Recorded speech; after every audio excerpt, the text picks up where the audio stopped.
بسم اللہ الرحمن الرحیم۔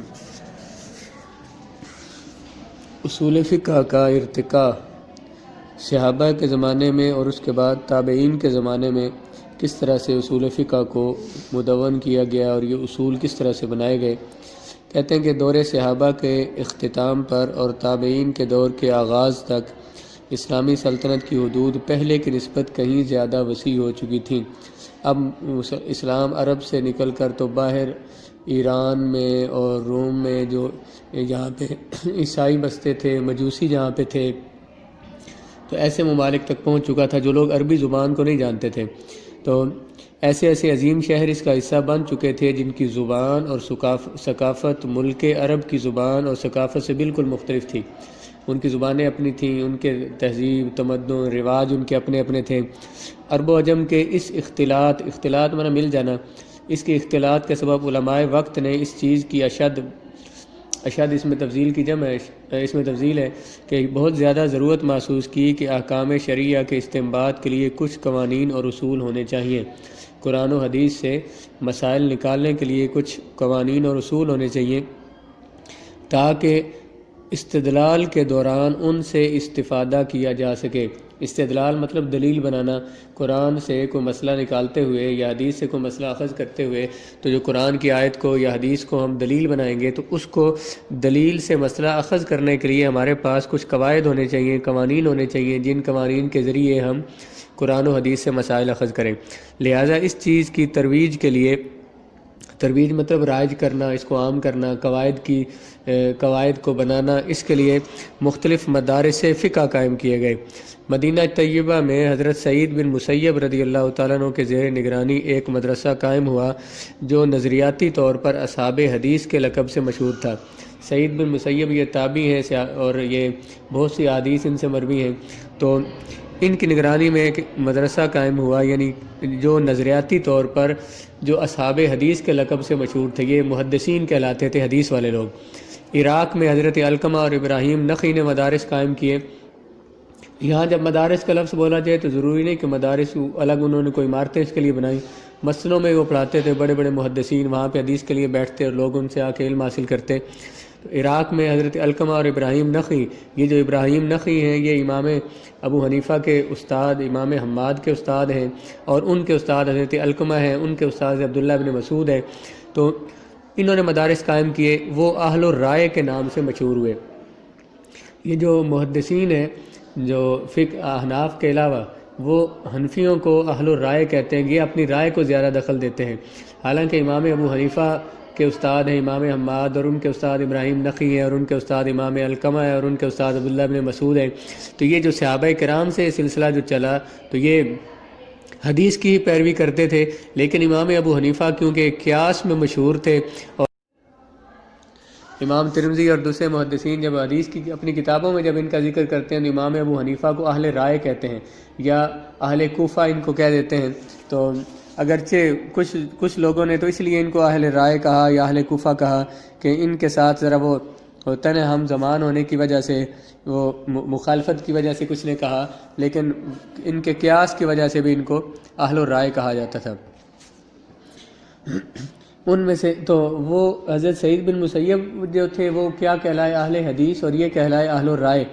ان میں سے ہر ایک کے پیش نظر مسائل کے حل کے لیے کتاب و سنت اور صحابہ کرام کے فتاوی ہوا کرتے تھے،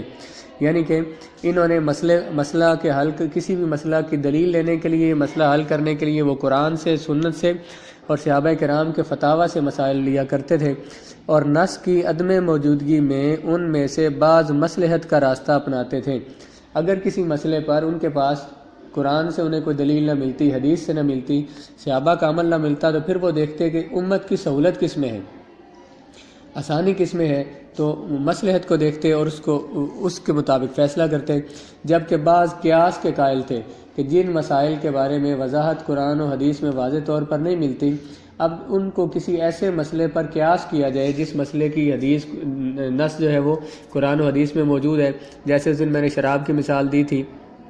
کہ شراب کی حرمت پر نص موجود ہے کہ شراب حرام ہے۔ اب جتنی بھی نشے والی چیزیں ہیں تو سب چیزوں کا تو قرآن میں ذکر نہیں، قرآن نے اصول بیان کر دیے، تو اب انہوں نے قیاس کیا ان کو کہ قیاس اس طرح سے کیا کہ شراب حرام ہے، اس کے حرام ہونے کی علت کیا ہے، وجہ کیا ہے، تو وہ وجہ یہ ہے کہ وہ نشہ دیتی ہے، تو اس سے انہوں نے ہر نشہ دینے والی چیز کو حرام کہا، تو یہ یعنی باقی نشے والی چیزوں کو شراب پہ قیاس کیا، اور اس کے لیے وہ علت نکالتے تھے کہ یہ علت یہاں نشہ ہی ہو سکتا ہے، تو جس اس میں یہ علت پائی جائے گی تو وہ چیز حرام ہو جائے گی۔ تو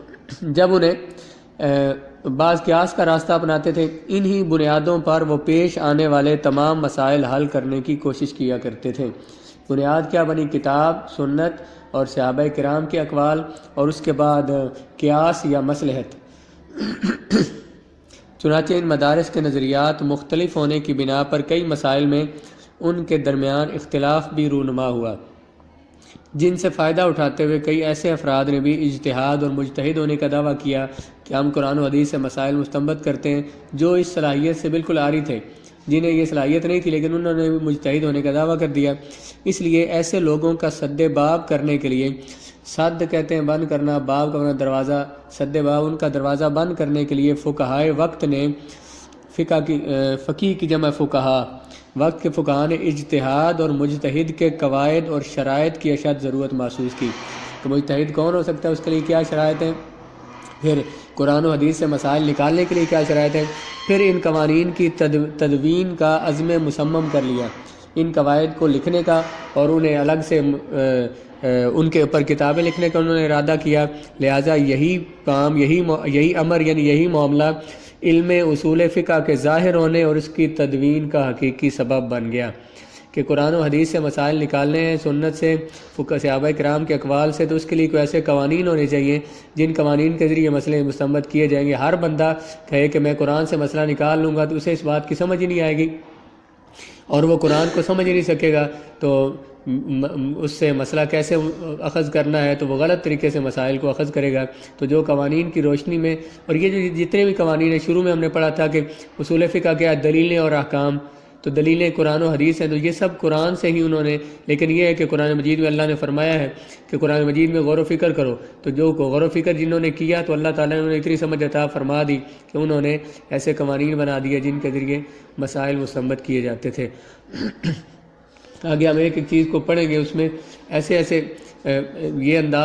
انداز ہیں کہ یہی قوانین ہی اصول ہی قرآن مجید سے اخذ کرنے مشکل ہو جاتے ہیں، تو ایسا کون کر سکتا ہے کہ وہ خود مسائل قرآن سے نکال لے؟ ورنہ ظاہری طور پر اگر ہم یہ کہیں تو قرآن میں یہ تو ذکر ہے نماز پڑھو، زکوٰۃ دو، لیکن ان کی آگے تفصیلات موجود نہیں ہیں، تفصیلات سنت میں موجود ہیں، اگر حدیث میں تو حدیث میں پھر مسائل ہیں۔ مثلا حدیث میں آیا کہ ایک حدیث میں آیا رفع یدین کرتے تھے رسول اللہ علیہ السلام، دوسری میں آیا کہ حضور نے منع کیا۔ اب یہ فقہاء اور یہ اصولیین جو ہیں، انہوں نے ایسے قوانین مستنبط کیے کہ ہم نے کس حدیث کو لینا ہے، اور اگر دونوں حدیثوں کو لینا ہے تو ان پہ کیسے عمل کرنا ہے۔ یہ چیز ہمیں یہ اصولیین ہی سکھاتے ہیں۔ اصول فقہ پوری شریعت کی بنیاد، اور خاص طور پر جو عمل کرنے کے لیے ہمارے لیے یہ بنیاد اصول فقہ ہے، یہ نہ ہو تو شریعت سمجھ ہی نہیں آتی۔ اب اگر بندہ یہ کہے کہ میں صرف حدیث سے سمجھ لوں گا، تو اس لیے کچھ لوگ بر صغیر میں منکرین حدیث ہوئے، پوری دنیا میں ہوئے، انہوں نے کہا دیکھیں یہ ایک حدیث اور کہتی ہے، دوسری اس کے مخالف ہے، تو حدیثیں ایک دوسرے کے مخالف ہیں، یہ صحیح ہے ہی نہیں ہے، انہوں نے حدیث کا انکار کر دیا۔ حالانکہ انہیں یہ نہیں پتا کہ جنہوں نے یہ اپنی زندگیاں لگا کر اتنا اہم ترین علم جنہوں نے اخذ کیا، وہ اسی لیے کیا کہ امت جو ہے برائیوں میں، مشکلات میں نہ پڑے، اور انہیں جو ہے نا قرآن و حدیث کو چھوڑ نہ دیں، بلکہ انہوں نے پوری کوشش کی کہ حضور کی ہر حدیث کو لیا جائے، لیکن ان اصولوں کے مطابق جو خود انہوں نے قرآن و حدیث سے لیے تھے۔